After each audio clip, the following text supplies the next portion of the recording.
Olá, eu sou Giovana Campos e começa agora o programa Espiritualidade em Debate, o programa da Associação Médico Espírita de Santos, aqui na Santa Cecília TV. No programa de hoje nós vamos falar sobre reencarnações expiatórias e doenças congênitas. E para isso eu estou com a pediatra Regina Gicas. Bom, Regina, muito obrigada por estar aqui no Espiritualidade em Debate, para a gente poder falar desse tema, de doenças congênitas que acaba acontecendo em inúmeras famílias, E como a gente vai fazer o nosso link com o Espiritismo hoje, a gente vai falar um pouquinho da questão das reencarnações expiatórias. Então, para o pessoal de casa, que está começando agora, a entrar na doutrina espírita, o que são as reencarnações expiatórias? Em primeiro lugar, eu agradeço essa oportunidade, e são raras as oportunidades de se explicar ou de participar um pouco de um assunto que é tão difícil para a maior parte das famílias. As reencarnações expiatórias são aquelas reencarnações em que o bebê apresenta algum problema genético, de doença crônica ou doença, malformação congênita, e não só no nascimento, ao nascimento, mas também ao longo da vida vão surgindo problemas, até acidentes que levam a paraplegia, tetraplegia, no final da vida já a doença de Parkinson, Alzheimer. Então são doenças que nós poderíamos dizer doenças kármicas, doenças derivadas de uma fragilidade numa vida anterior. Eu vou considerar que nós estamos falando para espíritas ou não espíritas, mas que aceitam a reencarnação como uma continuidade da vida espiritual,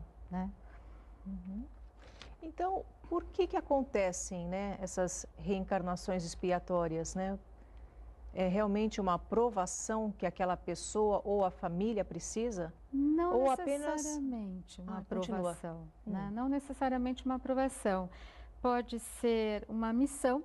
Há indivíduos que vêm com a missão de naquela família ter uma determinada deficiência para que a família se aproxime, se una em torno dessa pessoa, desse cuidar,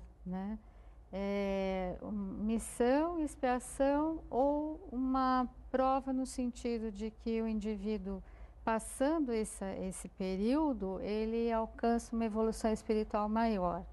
Diremos que ele ganha pontos para ter uma evolução numa próxima reencarnação e estar numa melhor condição.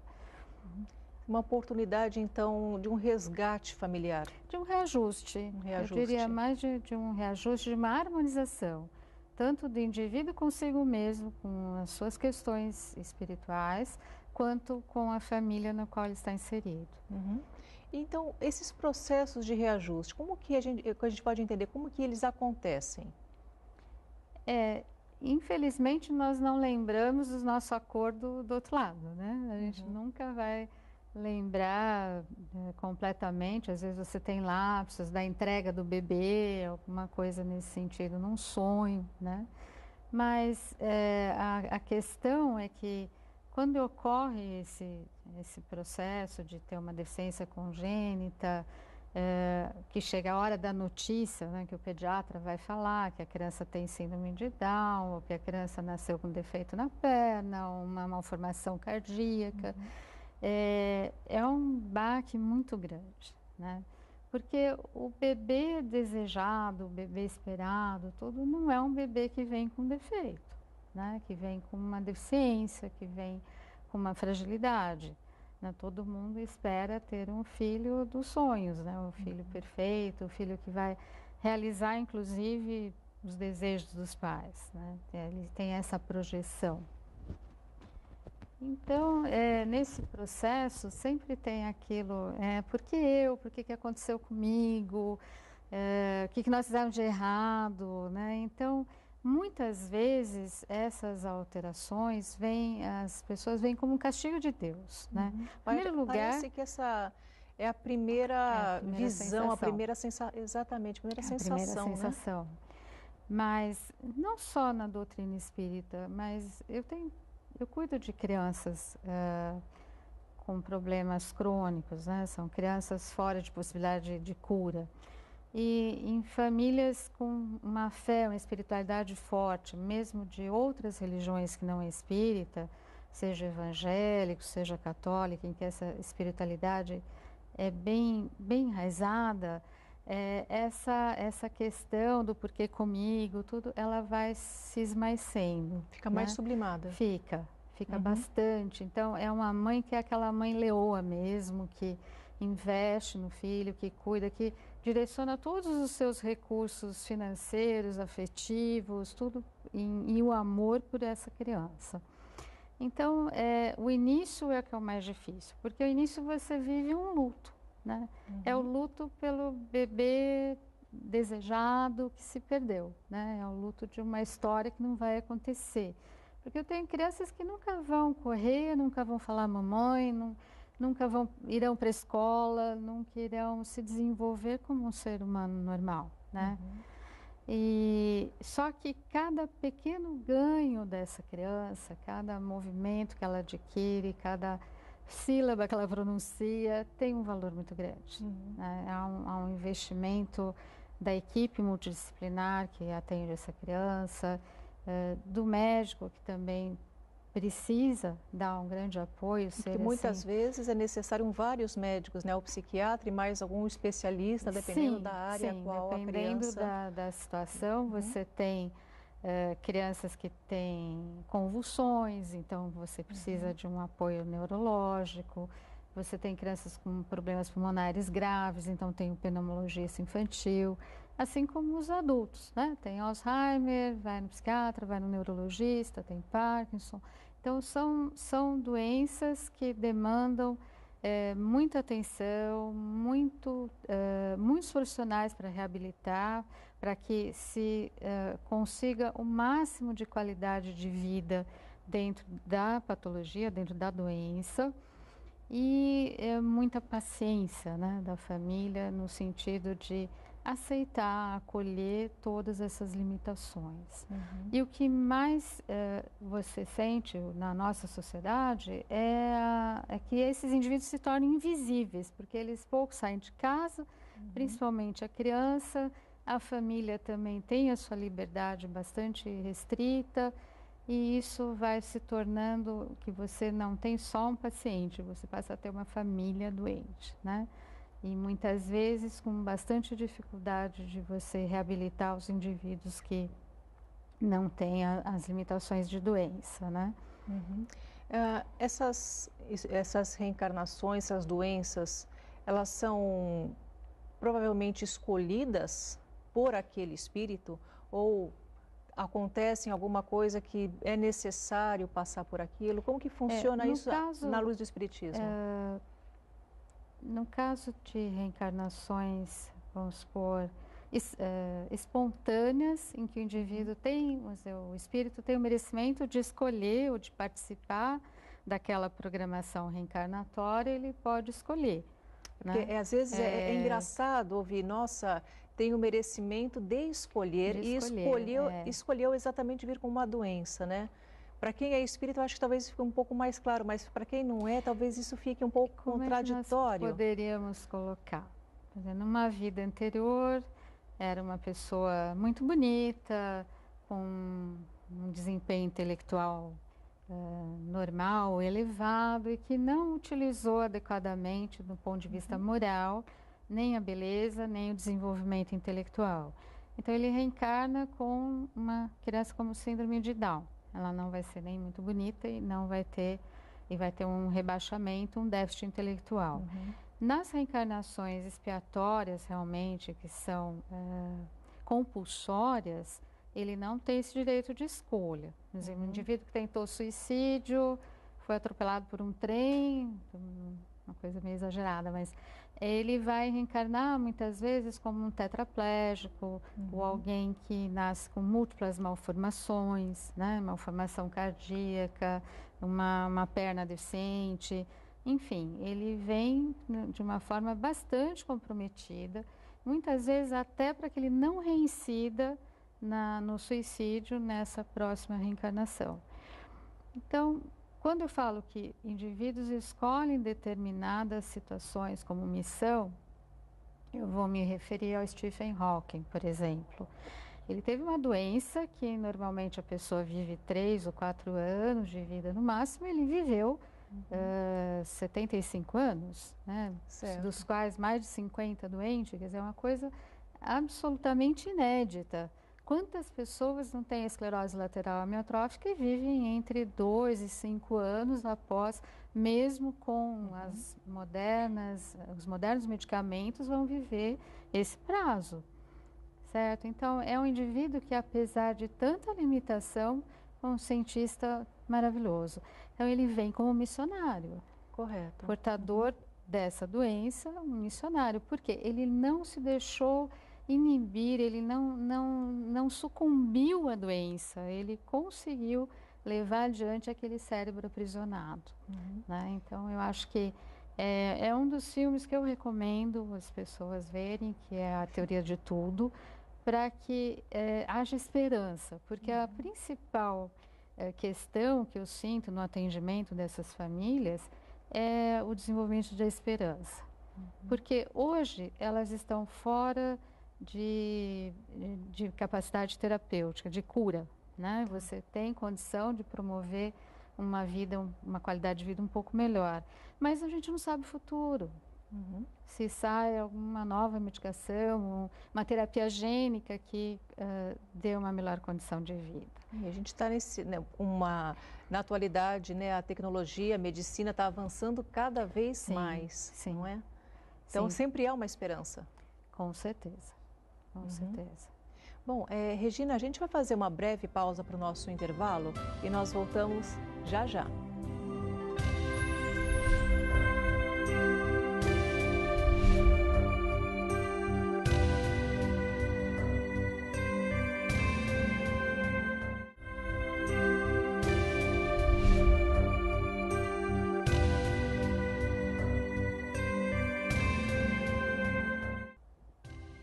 Olá, estamos de volta com o programa Espiritualidade em Debate, o programa da Associação Médico Espírita de Santos, aqui na Santa Cecília TV. Para saber um pouco mais sobre as atividades, cursos e palestras que a Associação Médico Espírita de Santos desenvolve aqui na região da Baixada Santista, basta entrar em nosso site, que é www.amisantos.net.br. Mas você também pode estar se atualizando nas atividades da AME Santos em nosso Facebook, que é AME Santos. Lá também você vai ver quais são as dicas, quais são as novidades, cursos, palestras, enfim, tudo que permeia as atividades da Associação Médico Espírita.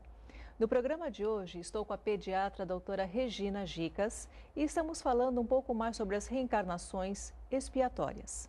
Bom, Regina, no nosso bloco anterior, você colocou muito bem, né, a questão das reencarnações espontâneas, das reencarnações expiatórias, mas a gente aqui no nosso intervalo nós falamos um pouquinho da coercitiva.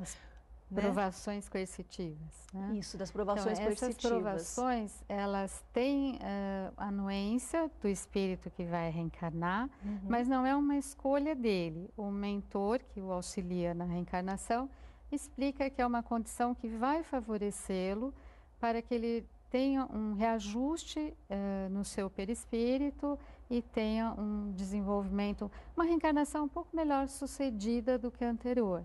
Então ele aceita, mas não é uma escolha e também não é uma imposição assim imutável, como é o caso da reencarnação expiatória. O que poderia estruturar, né? Como que a gente pode falar? O que estrutura espiritualmente o corpo o nosso corpo físico, o nosso corpo de carne?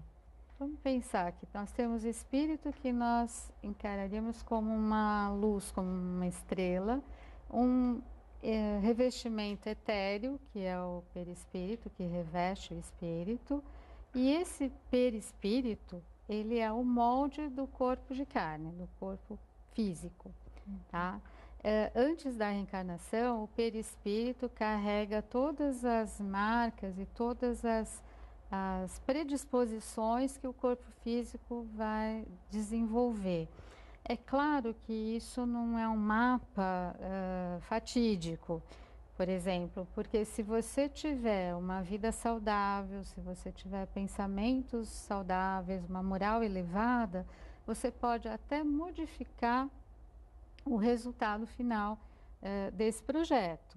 Por exemplo, um indivíduo ia perder uma perna num acidente, mas ele se tornou uma pessoa tão boa, tão produtiva, tão caridosa, que ele perde só um pedaço do dedinho, né? Então, existe o mérito que muitas vezes alivia esse karma reencarnatório.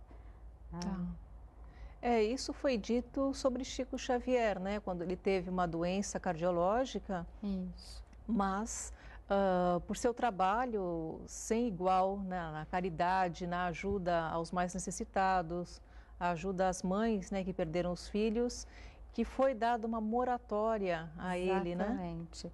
E essa moratória pode acontecer por preces intervencionistas, às vezes de algum familiar, de alguma criança, que necessita daquele parente mais um tempo, e muitas vezes é feita uma cura temporária, e o indivíduo permanece mais alguns anos nessa vida, favorecendo esse núcleo familiar, essa pessoa que necessita. Então, todos nós somos merecedores, então, dessa moratória? Depende do nosso comportamento, né? Sim. Dependendo do nosso comportamento, sim.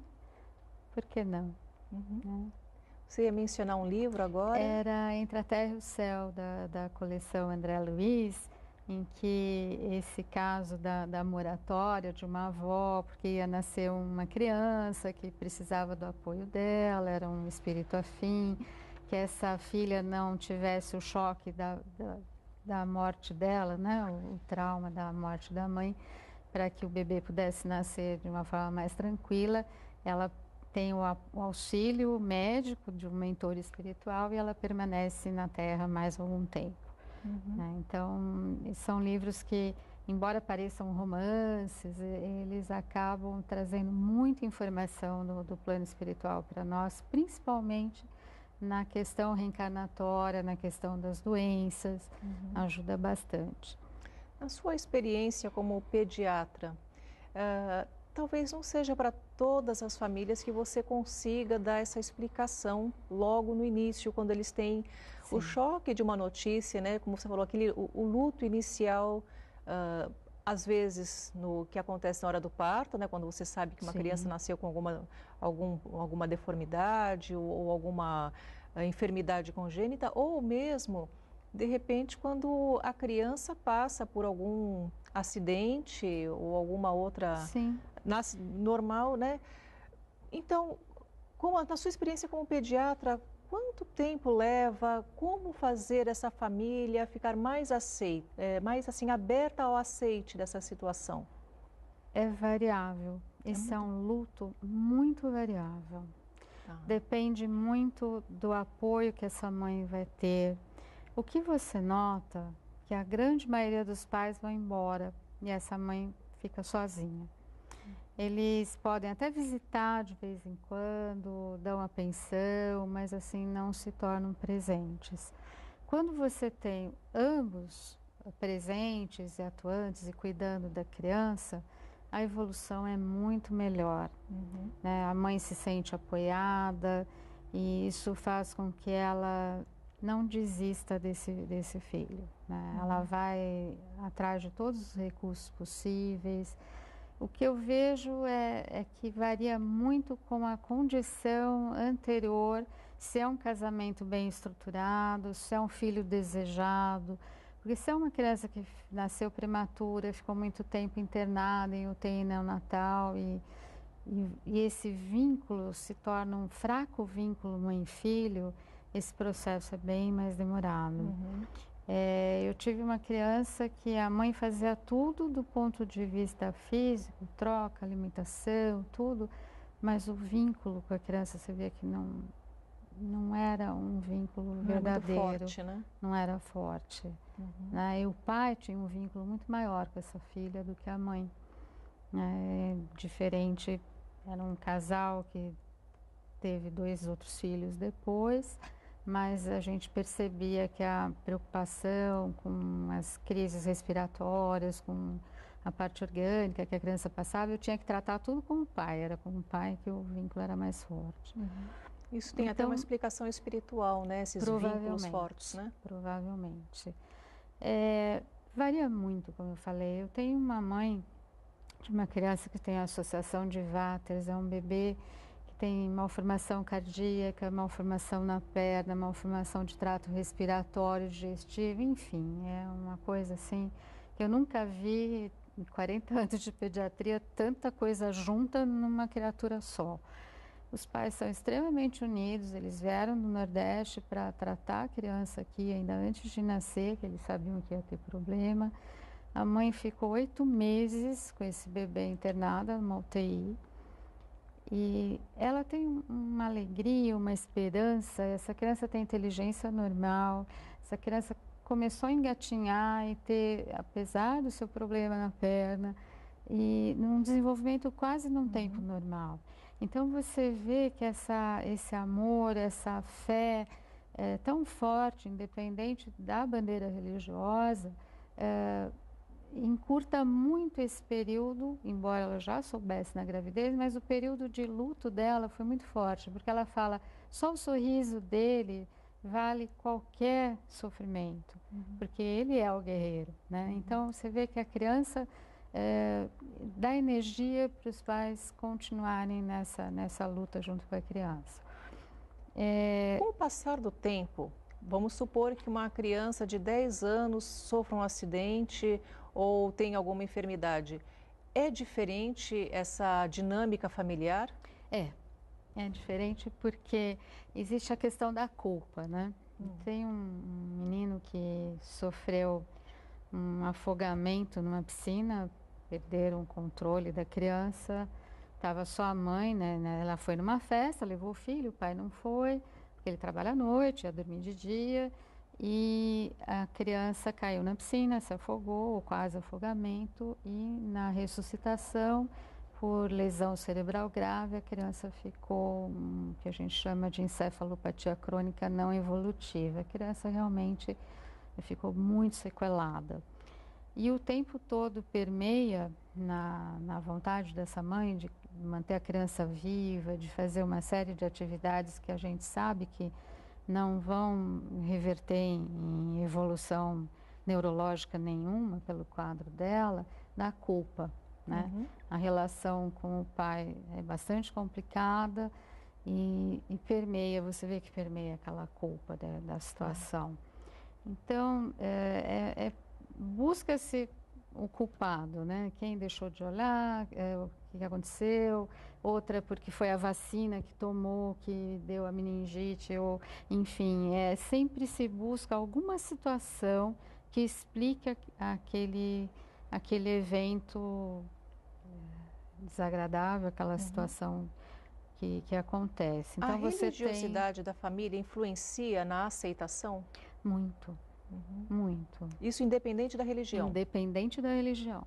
Independente da religião. Eu tenho uma criança que tem síndrome de Down, uma mãe evangélica, tem uma força extraordinária, ela tem uma condição de vida bastante difícil e ela tem assim um amor por essa criança, uma fé de que a criança vai melhorar e pouco a pouco a criança vem apresentando uma evolução, porque não só ela era uma filha temporã, prematura, teve um acidente vascular cerebral devido à prematuridade, então ela não é só Down, ela teve uma série de complicações e vai vencendo pouco a pouco. Ontem ela fez 4 anos, a mãe me mandou foto do bolo, da criança batendo palmas e, enfim, quando eu comecei a cuidar da Márcia, eu não imaginava que eu veria o que eu vi nessa foto ontem, né? Da criança tão bem reabilitada perante tudo que ela já passou. Então eu vejo e é sempre assim, eu alimento muito essa fé. Eu posso levá-la na igreja? Vai para a igreja, com certeza. Então assim, ela não sabe que eu sou espírita, mas eu compartilho a oração, a fé, a religiosidade dela, né? Então isso nos fez muito parceiras também. E no momento em que o médico é parceiro, é compassivo, compartilha todos os momentos, parece que você alavanca um pouco mais a reabilitação do paciente. A gente vê diferença. Certo. E é possível, de alguma forma, abordar assuntos religiosos, a possibilidade de uma crença dentro do contexto médico, dentro de um ambulatório ou do hospital? Olha, Giovana, eu já mandei muita mãe para o centro espírita. Né? Eu peço licença, eu pergunto qual é a crença dela. É isso, de uma forma que não melindre, nem tente modificar, né? Se ela me fala que é evangélica, eu peço para ela ir para a igreja, procurar o pastor para fazer uma visita domiciliar, para fazer uma oração na casa. Eu abordo quase sempre, mas sempre respeitando a fé e a constituição, né, da família. E essa fé pode melhorar, assim, a aceitação, a adesão ao tratamento também? Tudo. Tem É o essa equilíbrio. resposta? Eu acho que é uma harmonia global, porque a pessoa que está em paz, que está com essa harmonia interior, né, essa religiosidade forte, ela busca mais a prevenção, ela busca o auxílio dentro das propostas multidisciplinares também. Fala assim, mas me falaram que a acupuntura ajuda, é uma terapia complementar, vamos lá, vamos tentar. Então, assim, normalmente eles querem saber o que eu acho da situação, né? E dentro do conhecimento médico a gente orienta. Então, são pessoas que são mais motivadas, elas nunca trazem um pensamento pessimista, isso não vai dar certo, né? O que você nota é que elas são mais coesas, mais motivadas a buscar uma melhoria, mesmo que pequena, mesmo que lenta, é uma força muito grande e que tem, assim, não tem um limite no tempo. Perfeito. Eu estou com a Marcinha já há 2 anos e há 2 anos atrás era um outro momento da família. E no momento que eu falei, leva ela para a igreja, quando ela começou a poder sair, ela não anda sozinha ainda, mas ela tinha gastrostomia, traqueostomia, era uma criança dependente de oxigênio. No momento que nós tiramos tudo isso e a mãe viu que ela podia ter uma cama normal, ter uma alimentação normal, tudo mudou Muda, né, o contexto familiar. Regina, nós estamos indo para o finalzinho do programa, nós temos 1 minuto. Qual é o recado que você tem para as mães ou para a família em geral que tem que está passando por um momento complicado de uma enfermidade de um ente querido? Eu diria uma frase da Ana Paula Vecchi, que esses indivíduos merecem todo o nosso carinho, todo o nosso respeito, porque são pessoas extraordinárias, são espíritos extremamente corajosos de aceitar suas provações. E Chico Xavier fala também que para filhos especiais nós temos mães especiais, que são mulheres capazes de amar ao infinito. Bom, Regina, eu agradeço muitíssimo a sua vinda aqui no Espiritualidade em Debate para falar sobre esse tema que esclarece a muitas pessoas. E você que está em casa já sabe, o programa Espiritualidade em Debate inédito é toda quarta-feira às 18 horas aqui na Santa Cecília TV. Espero você na próxima semana. Até lá!